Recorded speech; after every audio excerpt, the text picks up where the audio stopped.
İkinci mövzumuz leksikologiyadır. Leksikologiya nədir? Dilin lüğət tərkibindən bəhs edən dilçilik bölməsidir. Dilin lüğət tərkibi deyəndə də dildə işlənən sözlər falan, yəni bunların hamısını nəzərdə tutulur. Deməli, leksikologiyada sözün mənası var. Sözün mənası dedikdə, sözün bir həqiqi məcazi mənası var.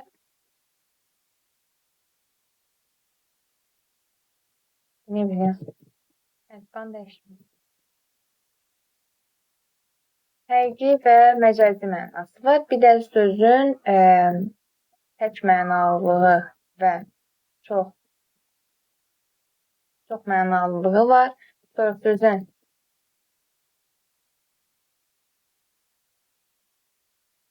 terminoloji mənası var. Yəni sözün termin kimi işlənməsi. Sözün termin kimi işlənməsi var. Daha sonra bir də sözün leksik və qrammatik mənası var. İndi bunlara hər birinə ayrı-ayrılıqda toxunacağıq. Ondan əvvəl işarə edeyim. Nədir sözün leksik mənası, nədir sözün qrammatik mənası? Leksik mənası deyəndə, məsələn, kitab sözünü götürürəm.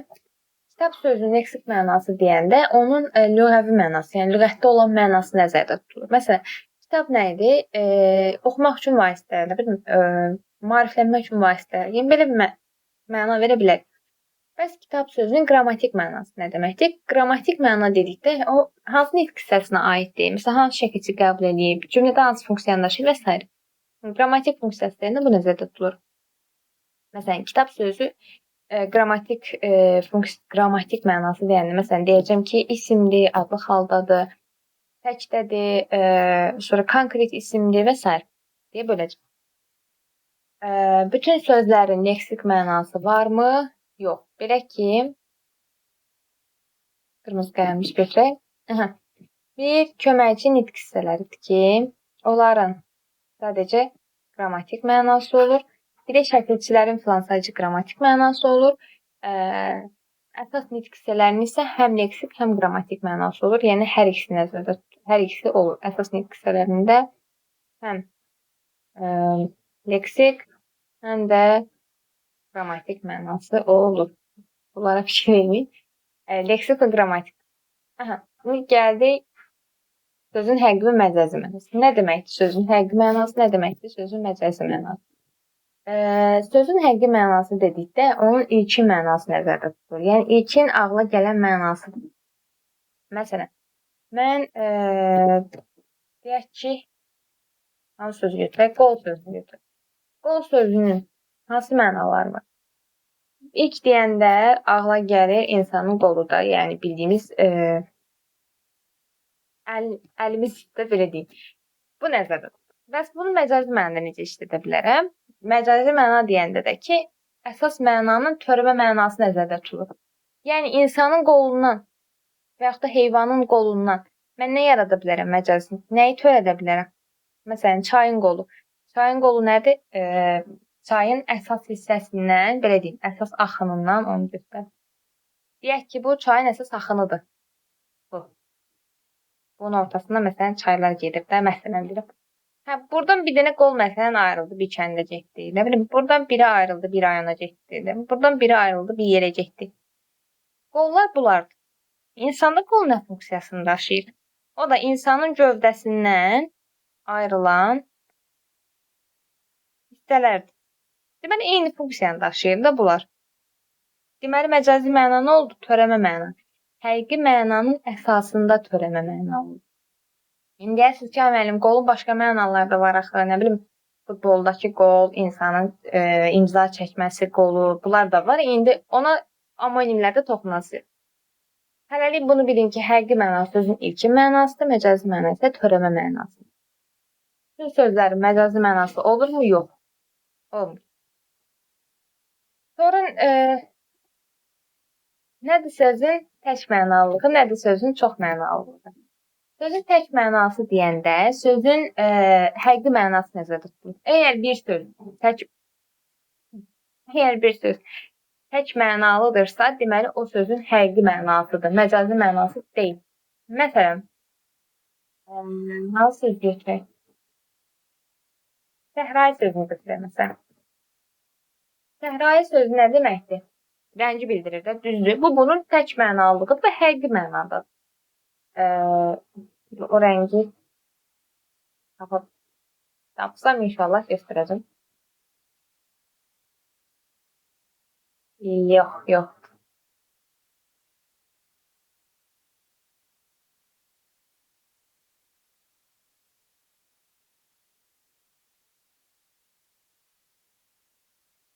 Yəni təxmini bu rəngdədir. Şimdi budur da, yəni səhrai rəng budur. Düzdür? Bu bunun həqiqi mənasıdır. Bu məcazi mənası deyil ki, bu hər hansı bir məcazilik yoxdur burada. Bunun törəməlik yoxdur. Bu bunun tək mənasıdır və həqiqi mənasıdır. Yəni ki, bir daha deyirəm, əgər söz tək mənalıdırsa, deməli həmin söz həqiqi mənadadır. Yəni həmin sözün o mənası həqiqi mənadadır. İndi sözün çoxmənalılığı nədir? Sözün çoxmənalılığı deyəndə də onun çoxmənalılığı deyəndə məcazi mənası nəzərdə tutulur. Söz çoxmənalıdırsa əgər deməli məcazidir. Bayaq məcazi məna izah edəndə nə dedik? Dedik ki, sözün ilkin mənasından törəyib əlavə mənalar yaranır. Bu da onun məcazi mənada işlənməsidir və əgər sözün məcazi mənası varsa, deməli o çoxmənalı sözdür. Məsələn, qol sözünü misal göstərdik. Bayaq indi də ayaq sözünü misal göstərdik. İndi ayaq sözünü misal göstərək. Ayaq nə deməkdir? Ayaq insanın, belə deyək, ayaqda durması üçün, dik durması üçün ona lazım olan vasitə. Bu da olsun ayaqqabılar. Dik durması üçün vasitə. Başımız yoxdur, başını çəkək. Dik durması üçün vasitədir. Bir də deyirəm ki, məsələn, bakalın ayağı. Bu da olsun bakal. Necə bakal oldu bilmirəm, nəysə. Məsələn, stəkanın nə bilim ayağı, bu fincanın ayağı. Fincanın ayağı olmur, düzdür, bakalın ayağı olur. Bu belə bir şey çəkək. Bakalın ayağı. Bakalın ayağı nə funksiyasını daşıyır? O, həmin bakalın ayaqda durmasında belə dik durması funksiyasını daşıyır. Yəni ki, insanın ayağı həqiqi mənalısından yarandı məcazi məna olaraq törədi. Deməli, sözün çoxmənalı olması üçün həmin sözün həm də məcazi mənasının olması lazımdır. Sözün əgər məcazi mənası yoxdursa, deməli həmin söz tək mənalı sözdür. Yəni amonim deyilsin, indi amonimliyi danışanda deyəcəm, o heç o ayrı. Söz çoxmənalı olması üçün onun mənalarının ən azı biri məcazi mənada olmalıdır. Bundan başqa sözün çoxmənalılığı yalnız və yalnız eyni nitq hissəsi olmalıdır. Məsələn, biri sifət, biri isim ola bilməz. Hər ikisi eyni nitq hissəsi olmalıdır. Məsələn, dolu sözü. Dolu sözü bir nə mənasını bildirir? Bir sifət kimi bir məsələn sifət kimi var. Dolu vedrə.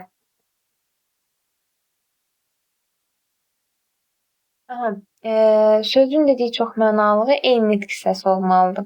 Müxtəlif nitq hissəsi ola bilməz.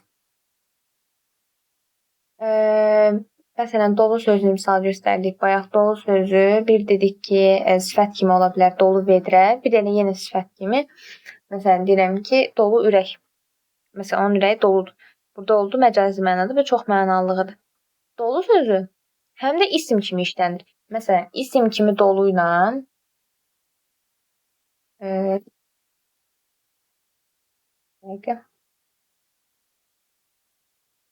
məsələn, dolu biri var isim kimi. Biri də var, məsələn, dolu sözü sifət kimi. Sifət kimi. İndi mən bu iki dənəsinə bunlara çoxmənalı deyə bilmərəm. Niyə? Çünki nitq hissələri fərqlidir. Mən bunlara indi birazdan izah edəcəm, amonim deyəcəm. Dolu, məsələn, yağışın buz olan forması, bir də dolu sifət. Mən bunlara fərqli nitq hissəsi şey deyə bilmərəm, yəni amonim deyə bilmərəm. Çoxmənalı söz deyə bilmərəm. Çoxmənalı söz olması üçün eyni nitq hissəsi olmalıdır. İndi gələk sözün terminoloji funksiyasına. Sözün, bir də çoxmənalılıq daha çox isim, sifət və feillərdə olur, daha çox. Amma yəni bütün nitq hissələri çoxmənalı ola bilər. Daha sonra Sözün terminoloji funksiyası var.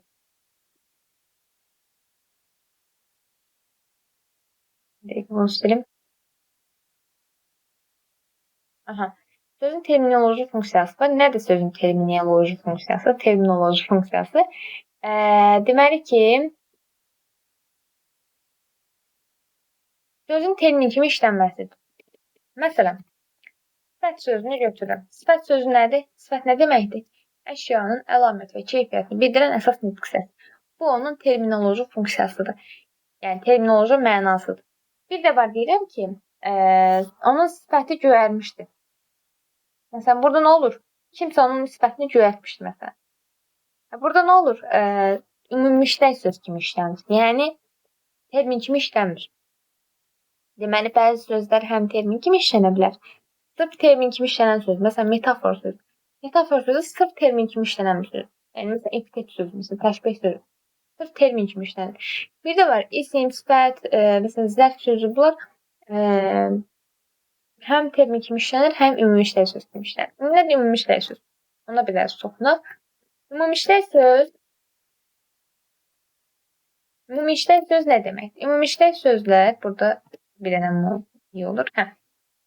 Hamı tərəfindən başa düşülən, hamı tərəfindən deməli istifadə olunan sözlərə deyilir ümumilikdə sözlər.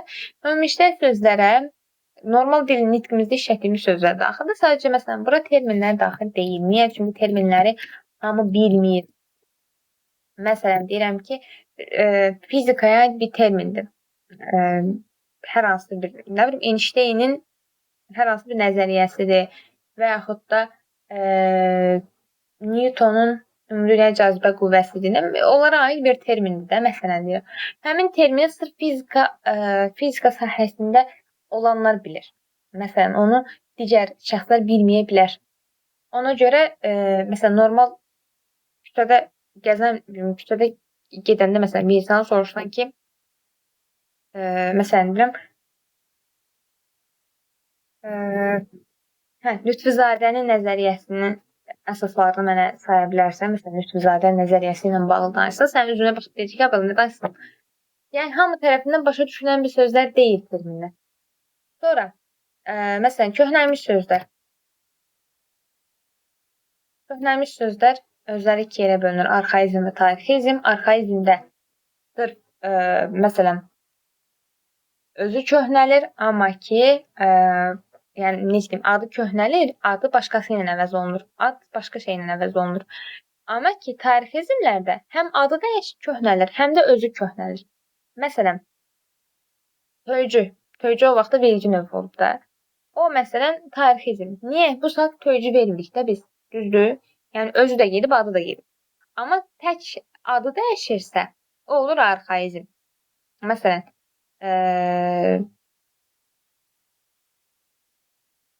universitet sözü əvvəl Darülfünun şəklində oldu. Darülfün deyəndə universitet deyirlər, düzdür? Deməli ki, adı dəyişdi. Adı köhnəldi. Bu olur arxaizm. Sonra dialekt sözlər. Dialekt sözlərdə bilirsinizsə, ləhcə və şivələr daxildir, müəyyən bir ərazidə işlənən sözlərdir ki, bunlar da aid deyil. Sonra neologizmlər. Bunlar ümumşəy sözlər deyil, yəni bunu bir də üstündən keçim. Bunlar ümumşəy sözlər deyil. Neologizmlər də yeni sözlərdir. Bizim dilə yeni daxil olan sözlərdir. Hər dilə yeni daxil olan sözü hamı bilmək məcburiyyətində deməyim də, hamı bilmir. Ona görə neologizmlər ümumşəy sözlərə getmir. Belə.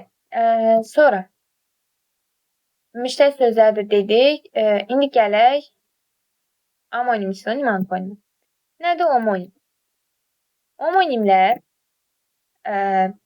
müxtəlif nitq hissəsi də ola bilər. Birincisi bunu deyək.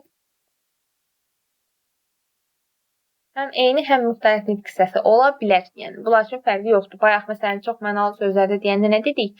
Yalnız eyni nitq hissəsi olmalıdır. Amma amonimlərdə o qayda yoxdur. Həm eyni nitq hissəsi ola bilər, həm müxtəlif nitq hissəsi ola bilər. Həm də amonimlərdə nə var? Qrammatik amonimlər var. Bir də leksik amonimlər var. Nədir bunların fərqi? Leksik amonimlər sadəcə əsas nitq hissələri arasında olur. Qrammatik amonimlər isə köməkçi və məsələn, əsas nitq hissələri, köməkçi nitq hissələrinin özü arasında, Köməkçi nitqsəlinin şəkilçi arasında. Şəkilçilər arasında amonim ola bilər. Məsələn, hansı şəkilçinin kökləri? Məsələn, dır şəkilçisi. Dır şəkilçisi həm isimdə xəbərli şəkilçisidir, həm də feildə icbar növü şəkilçisidir. Məsələn, bir fərqli məna kəsb edir də onlar. Amonim nə deməkdir? Amonim indi mənasına keçək. Amonim deyilişi və yazılışı. Deyilişi, sonra yazılışı, daha sonra vurğusu, başlanğıc forması eyni olan, amma mənaları tamamilə fərqli olan sözlərdir. Məsələn, 50 sözünün neçə mənası var? 50 sözün 2 mənası var. Bir bar deyirəm ki, məsələn, falan kəs çox 50 insandır da, məsələn, 50 hər yerə çatır da, yəni o mənada. 50 olan mənasında. Bir də deyirəm ki, 50 rəqəm mənasında. Birində nə oldu? Birində oldu say. Birində nə oldu? Sifət. Düzdür, fərqli nitqsəsdir. Fərqi yoxdur. Birinin kökü bu əldir, v, leksik şəkilçidir. Biri bütöv kökdən ibarətdir. Amma ikisinin də başlanğıc forması eynidir. Ona görə deyirik ki, kökə baxmırsın. Amonimdə kökə baxılmır. Sadəcə sənə sualın şərtində desə ki, hansı sözlərin kökləri amonimdir? Hə, onda məsələn baxacaqsan. Məsələn deyəm, bir söz.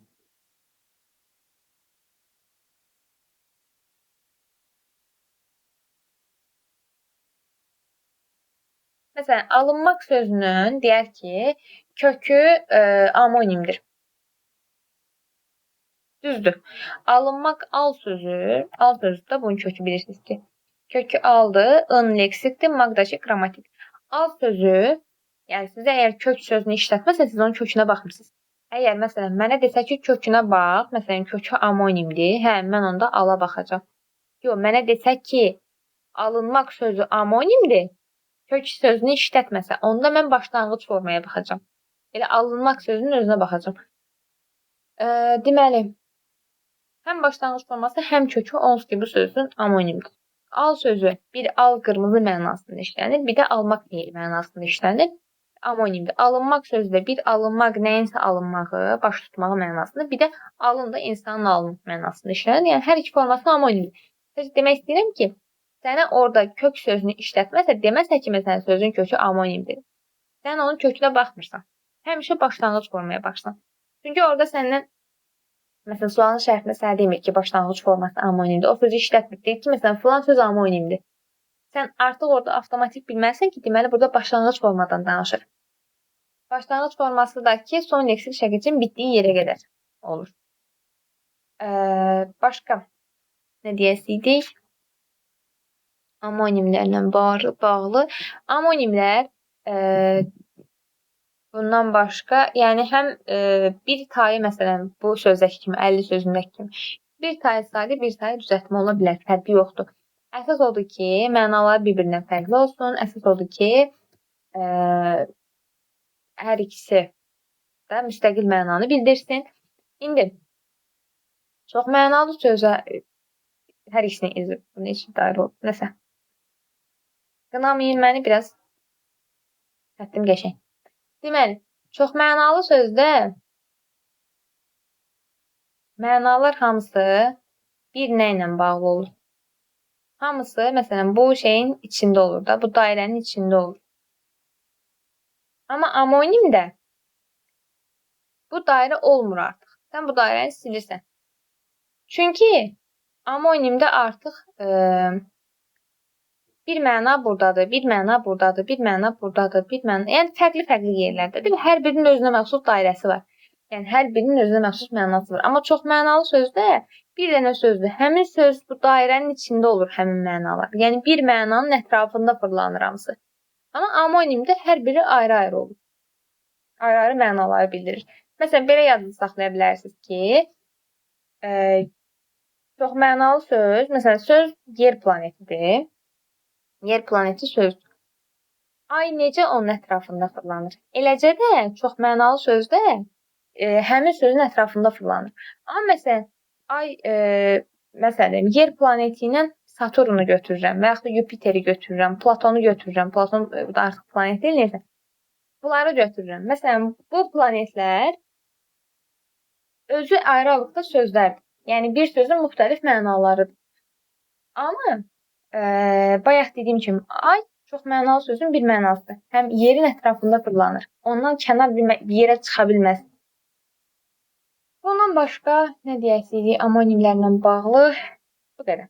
Amonimlər həm eyni, həm müxtəlif hissəsinə aid ola bilər. Əsas bunu yazın çıxartmayın. Sonra gəlir çox mənalı sözlər. Çox mənalı nədir? Sinonimlər. Nə idi sinonim? Sinonimlər deməli yaxın mənalı sözlərə deyilir. Məsələn, yadıma düşməyəcək. Gözəl göyçək. Klasik nümunədir. Gözəl göyçək. Hər ikisi nədir? Sifətdir. Eyni zamanda hər ikisi yaxın mənalı sözlərdir. Sinonimlər iki cür olur. Bir də bunu yazdım ki, eyni nitqdə olmalıdır. Sinonimlər eyni zamanda nisbi sinonimlər olur, bir də mütləq sinonimlər olur. Nə deməkdir? Mütləq sözünün ümumiyyətlə mənası mütləq olan bir şey. Yəni olmasa olmaz da, yəni o mənada. Nisbi isə olsa da olar, olmasa da. Yəni mütləq sözü, mütləq sinonimlər hər zaman bir-birini əvəzləyə bilər. Məsələn, adam, insan. Həmişə bir-birini düz arasında incə bir məna fərqi var, neysə. Həmişə bir-birini əvəzləyə bilən sözlərdir. Amma nisbi sinonimlər həmişə bir-birini əvəzləyə bilmir. Məsələn, mətn daxilini bir-birini əvəzləyə bilər. Elə bir cümlə ola bilər ki, orada məsələn bir-birini əvəz eləsin. İndi dedik ki, sinonimlər eyni nitq hissəsi olmalıdır. Sinonimlər bir də leksik və qrammatik amonimlərdə olduğu kimi leksik və qrammatik olaraq iki yerə bölünür. Leksik amonimlər əsas nitq, daha doğrusu sinonimlər əsas nitq hissələri ilə bağlı olur. Qrammatik sinonimlər isə köməkçilərlə, nə bilim, şəkilçilərlə bağlı olur. Yəni, əsas nitq hissəsi varsa orada, hər iki tane əsas nitq hissəsinsə leksikdir. Yox, biri leksik, məsələn, biri əsas nitq hissəsidir, biri köməkçidir. Sonra iki dənə köməkçi arasında, köməkçi ilə şəkilçi arasında, şəkilçilər arasında və yaxud da şəkilçi ilə elə ola bilər ki, söz arasında, əsas nitq hissəsi arasında da ola bilər. Məsələn, al həm şəkilçidir, həm də sözdür, müstəqil sözdür. Nəsə, bunlar arasında olanda qrammatik olur. Daha sonra sinonimdə başqa nə var idi? Bir də dedik, sinonimlər eyni nitq hissəsi olmalıdır. Məsələn, gözəl neydi? Şirin və şəkər sözüdür, məsələn. Sonra ağsaqqal və qarı sözüdür. Daha doğrusu ağbiçək və qarıdır. Məsələn, bunlar bir-birinə sinonim olmayacaq. Çünki fərqli nitq hissələrdir. Məsələn, şirin sifətsə şəkər isimdir. Keçdik sonra antonimə. Antonimlər fərqli, müxtəlif mənaları bildirir. Bir-birinə əks mənası bildirir. Burada anti sözü var, anti sözü var. Anti, bilirsiniz də nə deməkdir? Anti əks mənanı bildirir. Əks mənasını bildirir. Yəni bir-birinə əks olan sözlər. Məsələn, gecə, gündüz. Bir-birinə əksi bildirir. Yuxarı, aşağı, irəli, geri və s. Antonimlərdə yalnız eyni nitq hissələri olur. Deməli, ümumiləşdirək. Amonim, çox mənalı sözlər, sinonimlər və antonimlər yalnız eyni nitq hissəsi olur. Amonimlər həm eyni olur, həm müxtəlif olur. Bundan başqa antonimlərdə leksik və qrammatik olmaqla iki yerə bölünür. Leksik və qrammatik fərqi nədir dedik? Əsas nitq hissəsi. Məsələn, gecə, gündüz. Bu oldu leksik, çünki əsas nitq hissələri arasındadır. Amma məsələn, bir də deyirəm ki, şəkilçilər arasında, məsələn, dandən çıxışlı hal şəkilçisi ilə ə yönlük hal şəkilçisi necə bir-birinə antonimi idi? Deyirdik ki, məsələn, biri var evə gedirəm, bir də evdən gedirəm. Antonimi idi də düzdür bir-birinə. Biri evə gedişdir, biri də evdən çıxışdır. Çıxışlıqla yönlük hal necə bir-birini əksdir də, şəkilçiləri əksdir. Məsələn, bu olacaq qrammatik. Niyə? Çünki şəkilçilərlə bağlıdır. Sonra antonimin özündə növləri var. Amma o tam və natamam antonim. İndi o sizə düşmür də, ehtiyac yoxdur. Sonra frazeoloji birləşmə var. Ondan da danışaq. Frazeoloji birləşmə nədir? Frazeoloji birləşmələrdə deməli, məcazi mənalı birləşmələrdir. Məcazilikdən kənara tam məcazi deməyək, frazeoloji birləşmənin hamısı məcazidir. Amma bütün məcazi mənalı birləşmələr frazeoloji birləşmə deyil. Frazeoloji birləşmə olması üçün həmin sözlər ifadə etdikləri mənalardan uzaqlaşmalıdır. Məsələn, dilotu yemək. Burada dilotu deyə bir şey yoxdur ki, onu yeyəsən də. Yəni belə burada sözlər öz mənalarından tamamilə uzaqlaşıb. Ona görə biz buna frazeoloji birləşmələr deyirik. Frazeoloji birləşmələr dildə hazır şəkildə mövcud olur. Yəni biz onu yaratmırıq. Frazeoloji birləşmələr sabit söz birləşmələr də deyilir. Sərbəst söz birləşmələrini iki yerə bölünür. Mehni birləşmələr sərbəst və sabit. Keçmişdik bunu. Təkrar eləmək istəmirəm. Söz birləşmələrində sərbəst söz birləşmələri birinci, ikinci, üçüncü növ fe'li birləşmələr daxildir. Frazeoloji birləşmələr isə sabit birləşmələrdir. Yəni bunları mən tərpətmirəm yerindən. Necə deyim? Dəyişdirmirəm. Dilotu yemək sözünü məsələn, yemək sözünü dəyişdirib otlamaq demirəm məsələn. Bundan başqa frazeoloji birləşmələri dildə tərcümə etmək çətindir. Çünki frazeoloji birləşmələr, məsələn, gözüm səndən su içmir sözünü rusca necə tərcümə edə bilərsən də, yəni yaxud ingiliscə necə tərcümə edə bilərsən. Bundan başqa frazeoloji birləşmələrə amonim, sinonim, antonim seçirəmsə mütləq frazeoloji birləşmə olmalıdır. Məsələn, başdan vurmaq.